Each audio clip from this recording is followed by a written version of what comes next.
Hello friends, स्वागत है आपका एक्सेस कंप्यूटर एजुकेशन की क्लासेस में।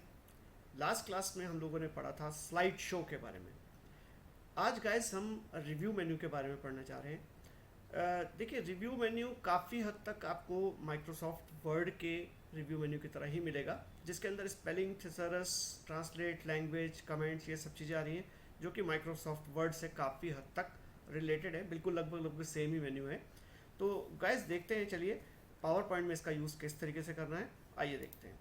देखिए, सपोज करो मुझे किसी स्पेलिंग चेक को करना है, तो मैं यहाँ पर थोड़ा लास्ट स्लाइड में आ जाता हूँ। यहाँ पर मैंने कंप्यूटर की छोटी सी एक डेफिनेशन लिखी है और चाहो तो इसे रिपीट कर लेता हूँ मैं यहीं पे।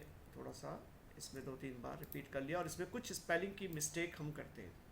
जैसे यहाँ पर मशीन में डबल ई डाल दिया, कहीं पर मीनिंगफुल में डबल एल डाल दिया, और कहीं पर हमने कन्वर्ट में ए आर टी कर दिया, कुछ स्पेलिंग मिस्टेक करी। तो गाइज इसी के अंदर हम क्या करते हैं, हम स्पेलिंग को ठीक करने के लिए स्पेल चेकर का यूज़ करते हैं। तो स्पेलिंग चेकिंग को जैसे हम यूज़ करेंगे, तो देखिए मशीन की स्पेलिंग MACHINE होती है, उसने चेंज कर दिया। मीनिंगफुल में एक एल आता है, डबल मीनिंगफुली अगर करना है या मीनिंगफुल में गैप देंगे तो ठीक है, अदरवाइज मीनिंगफुल चेंज कीजिए इससे। कन्वर्ट में CONVART नहीं ERT होता है, तो चेंज कर सकते हैं आप इसे। तो जब आपकी स्पेल चेक कंप्लीट हो जाएगी तो वो ऑटोमेटिकली खुद से बता देगा कि ये स्पेल चेक कंप्लीटेड है। इसी तरीके से थिसरस वर्ड का मतलब होता है प्रायवाची। अगर आप किसी पर्टिकुलर वर्ड का प्रायवाची देखना चाहते हैं, आपने कहा मशीन वर्ड को ले लेते हैं और इसका सिमिलर कोई मीनिंग देखते हैं, तो जैसे आप थिसरस पे जाएंगे तो प्रायवाची का मतलब क्या हो गया, mechanism, engine, appliances, apparatus, contraption device, instrument, ये सब मशीन वर्ड के प्रायवाची है। डिफरेंट डिफरेंट सिचुएशन पे इस वर्ड को अलग तरीके से अलग मीनिंग के साथ यूज़ किया जाता है, मतलब अलग हो जाता है बिल्कुल।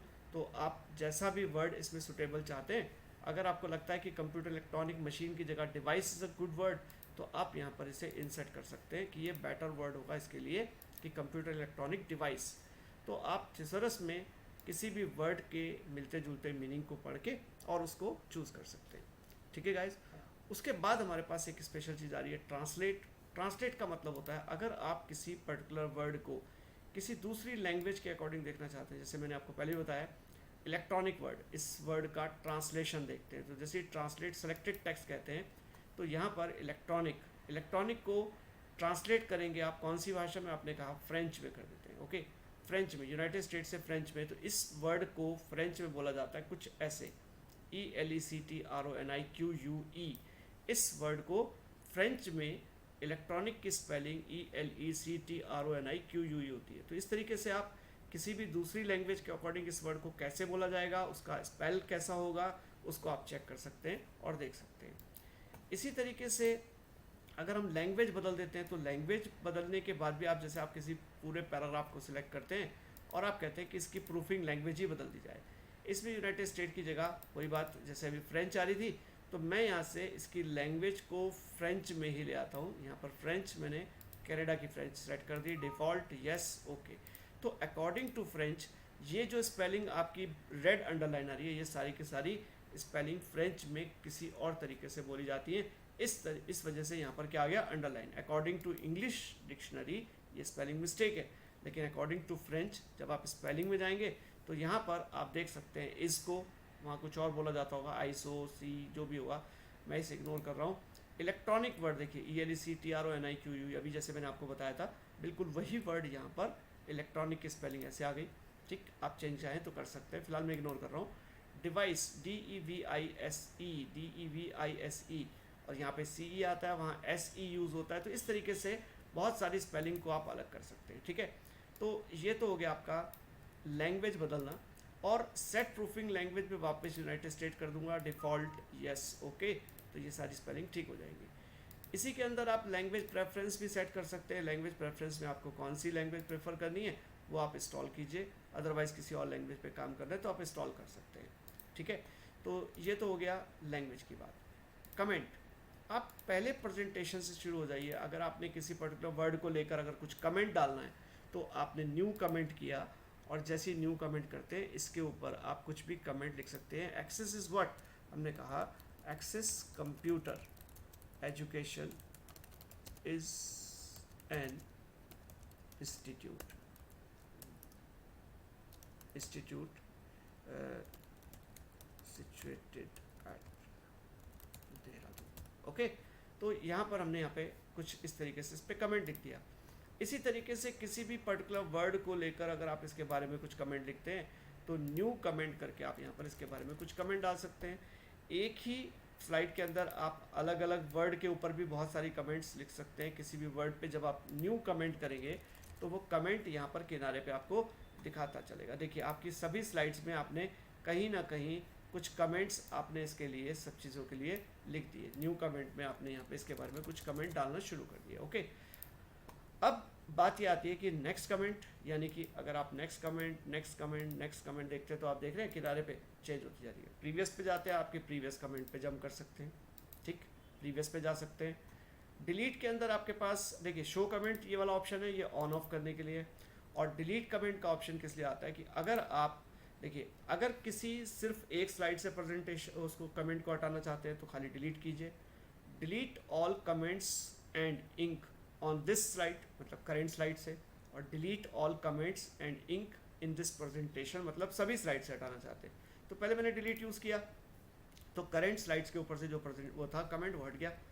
अगर मैं दूसरी स्लाइड पे जाता हूँ, देखो यहाँ के कमेंट नहीं हटे, तो अगर मैं यहाँ पे कह देता हूँ डिलीट ऑल कमेंट्स तो ये सारी कमेंट्स इसके ऊपर से हट जाएंगी। और अगर मैं delete all comments in the ink presentation तो ये सारी कमेंट्स यहाँ से भी हटेंगी और दूसरी स्लाइड जो भी हैं जितनी भी स्लाइड्स पे आपकी कमेंट्स आ रही थी वो लगभग सभी रिमूव हो जाएंगी। अब गाइज एक ऑप्शन आता है इसमें कंपेयर। हालांकि कंपेयर का ऑप्शन भी माइक्रोसॉफ्ट वर्ड में बहुत अच्छा सा होता था, लेकिन यहाँ पर भी ऐसा नहीं है। यहाँ पर भी हम इसको कुछ स्पेशल वे में करते हैं। देखिए मैं एक छोटी सी फाइल बनाता हूँ। जैसे मैंने फाइल करके एक इस फाइल को तो क्लोज कर दिया, ये जो करंट स्लाइड थी इसको सेव करके मैंने क्लोज कर दिया। मैं यहाँ पर एक नया प्रेजेंटेशन बनाता हूँ, न्यू ब्लैंक प्रेजेंटेशन। यहाँ पर मैंने लिखा एक्सेस और दूसरी इस पर लिखा कंप्यूटर एजुकेशन। ठीक, इसी के साथ एक स्लाइड मैंने और ली। यहाँ पर हमने इसमें दूसरी स्लाइड के अंदर कुछ कोर्सेज के नाम लिख लिए, जिसके अंदर मैंने यहाँ पर लिखा DOAP, DCA और यहाँ पर DCAD और ADC ऐसे करके कुछ नाम लिखे मैंने। ओके, इस स्लाइड पे केवल और केवल मैंने क्या किया, एक्सेस कंप्यूटर एजुकेशन वर्ड लिखा और दूसरी स्लाइड पे कोर्सेज के 4 कोर्सेज के मैंने नाम लिखे। इस फाइल को मैं सेव करता हूँ, सेव कर देता हूँ और माय डॉक्यूमेंट के अंदर फाइल यहाँ पे माय फाइल 1 के नाम से मैंने इसे सेव कर दिया। ओके, इसी तरीके से दूसरी फाइल लेता हूँ मैं, न्यू फाइल ब्लैंक प्रेजेंटेशन वही। इसके अंदर मैंने यहाँ पे लिखा एक्सेस और कंप्यूटर इंस्टीट्यूट। ठीक है, ऐसे लिखा। और जो दूसरी स्लाइड ले रहा हूँ उस दूसरी स्लाइड को बिल्कुल वैसे ही लिखा। यहाँ पर मैंने लिखा कोर्सेज। ठीक है, और कोर्सेज के अंदर DOAP DCA। ठीक, इसके बाद मैंने PGDCA लिखा और यहाँ पर DTP करके ऐसे कुछ डाल दिया। और गाइज इसके साथ मैंने यहाँ पर कोई इसको छोटा कर लेता हूँ और यहाँ पर कोई पिक्चर वगैरह भी इंसर्ट करके देख ली। और यहाँ पर पिक्चर में मैंने इसकी लाइब्रेरी में कोई पिक्चर वगैरह ले लिया। ठीक है, लाइब्रेरी में से कोई पिक्चर ले लेता हूँ, यहाँ पर पिक्चर भी आ गई एक। ठीक, इस स्लाइड में हमारे पास प्रेजेंटेशन में पिक्चर पड़ी है और साथ ही साथ अगर कोई भी चेंजेस आपको करने हैं तो आप यहाँ पे कर सकते हैं। ओके, तो देखिए ये आपके पास एक्सेस कंप्यूटर इंस्टीट्यूट आ रहा है और ये इस फाइल को मैंने सेव किया और फाइल को सेव करके हमने सेव करके इसको नाम दे दिया माय डॉक्यूमेंट में ही माय फाइल 2 के नाम से एक फ़ाइल सेव कर दी। अब गाइस जैसे मैंने वर्ड में भी आपको बताया, बिल्कुल सिमिलरली मैंने 2 फाइलें बना के आपको कंपेयर करना बताया था। इसमें हम क्या करते हैं, सेकंड वाली फ़ाइल को मैं क्लोज़ कर देता हूँ। ठीक, क्लोज़, और फर्स्ट वाली फ़ाइल पे मैं करेंटली बैठा हूँ। अब हमें इन दोनों प्रेजेंटेशन को कंपेयर करना है। कंपेयर जैसे आप कंपेयर का बटन रिव्यू में जाते हैं और कंपेयर का बटन क्लिक करते हैं। जैसे ही कंपेयर का बटन क्लिक करेंगे वो पूछेगा किससे कंपेयर करना है। मैंने यहाँ पे कहा मुझे माय फाइल 2 के साथ कंपेयर करना है, फाइल 1 को। ओके करते हैं। ओके करेंगे तो देखिए आपके सामने एक रिव्यू पैनल आ जाता है यहाँ पे किनारे पे, और जो जो चेंजेस आपने दोनों स्लाइड्स के अंदर किए हैं उनके बारे में आप यहाँ पर देख सकते हैं कि कौन कौन से जो आपके चेंजेस हुए हैं वो आपको यहाँ पर दिखाई देंगे। देखिए सबसे पहली चीज़ यहाँ पर ये क्लिक करके दिखा रहा है एक कमेंट के अंदर कि आपने यहाँ पर एक्सेस कैपिटल में लिखा था, पहली स्लाइड में यहाँ पर स्मॉल में लिखा है want to accept this changes. तो देखिए अगर आप एक्सेप्ट करेंगे तो यहाँ पर एक्सेस आ जाएगा और नहीं करते तो यहाँ कैपिटल ई वाला एक्सेस आएगा। ओके, तो क्या होता है जो चेंजेस आपने सेकंड स्लाइड में किए हैं क्या उन चेंजेस को एक्सेप्ट करना है या नहीं। अगर आप उनको एक्सेप्ट करना चाहते हैं तो यहाँ पर एक्सेप्ट ऑल चेंजेस, देखिए एक्सेप्ट ऑल चेंजेस करते हैं एक्सेस आ गया, और अगर रिजेक्ट ऑल चेंजेस करता हूँ तो रिजेक्ट आ गया। ये तो ऑल चेंजेस की बात हो गई। अगर आप यहाँ पर किसी एक चेंज की बात कर रहे हैं तो एक चेंज को देखते हुए यहाँ पर देखिए पहले मैंने क्या कहा, इस स्लाइड के ऊपर से एक्सेस कैपिटल वाला एक्सेप्ट करना है, स्मॉल वाला मैंने कहा स्मॉल वाला।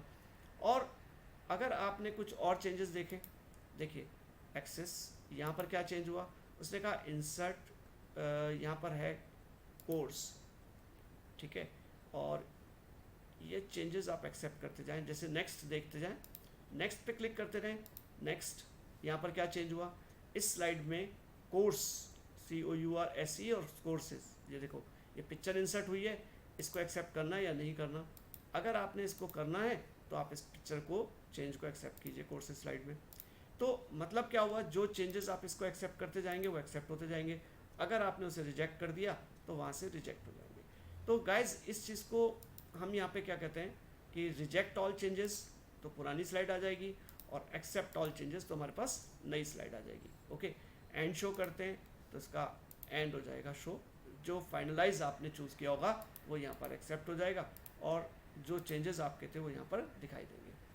उसके बाद स्टार्ट इंकिंग का मतलब क्या होता है, अगर सपोज करो आप प्रेजेंटेशन को बड़ी स्क्रीन पे कहीं दिखा रहे हैं और आप इसमें पेन या कुछ हाईलाइट करना चाहते हैं, तो जैसे आपके सामने कोई प्रेजेंटेशन चल रहा है बड़ी स्क्रीन पर और आप काफ़ी दूर बैठे हैं तो आप इंकिंग का यूज़ कर सकते हैं कि देखिए यहाँ पर मैंने इसको हाईलाइट करने के लिए बताया कि कोर्सेज हमारे पास क्या है, डोएप है, DCA है, PGDCA है, DTP है। अब ये इंकिंग क्या होती है, इंकिंग आप किसी चीज़ को हाईलाइट करने के लिए यूज़ कर सकते हैं, ठीक। इसी तरीके से एक हाइलाइटर होता है, अगर आप उसका यूज़ करते हैं तो आप इस हाइलाइटर का यूज़ कर सकते हैं, और अगर आप इरेज करेंगे तो ये इंकिंग हाइलाइटर वगैरह सब आप यहाँ से हटा सकते हैं। देखिए ठीक है, तो ये चीज़ क्या होती है, ये तब यूज़ करी जाती है जब आप किसी प्रेजेंटेशन को बड़ी सी स्क्रीन पे शो कर रहे हैं और आप वहाँ जाके उसको टच नहीं कर सकते स्क्रीन को, दूर बैठ के आपको किसी चीज़ को हाईलाइट करना है, ऑब्जेक्ट सेलेक्ट करना है तो ऑब्जेक्ट सेलेक्ट कर सकते हैं, मूव करके दिखा सकते हैं, और अगर आप इसमें इंक के कलर वगैरह जो भी चाहते हैं वो आप यहाँ से ले सकते हैं। ओके, ये कलर हो गए, है ना। अब बात आती है एक चीज़ की, अगर सपोज करो आपकी जो इंक है, अगर आपने उस इंक को कन्वर्ट टू शेप करना है, जैसे अभी आप इंक को मूव करना चाहेंगे तो इंक ये थी ना, देखो ये आप इसे कन्वर्ट टू शेप कर सकते हैं और इंक को बड़ा छोटा कर सकते हैं। देखिए ये इंक भी बड़ी छोटी हो जाएगी, अगर हम डिलीट कर देंगे इसे तो ये डिलीट हो जाएगी, तो इंक एक शेप की तरह भी काम कर सकती है। ठीक है गाइस, तो ये था आपका रिव्यू मेन्यू के साथ ही आपका अभी पावर पॉइंट का एक सेक्शन और ख़त्म हुआ, और मिलते हैं नेक्स्ट लेक्चर में व्यू मेन्यू के साथ। Thank you guys.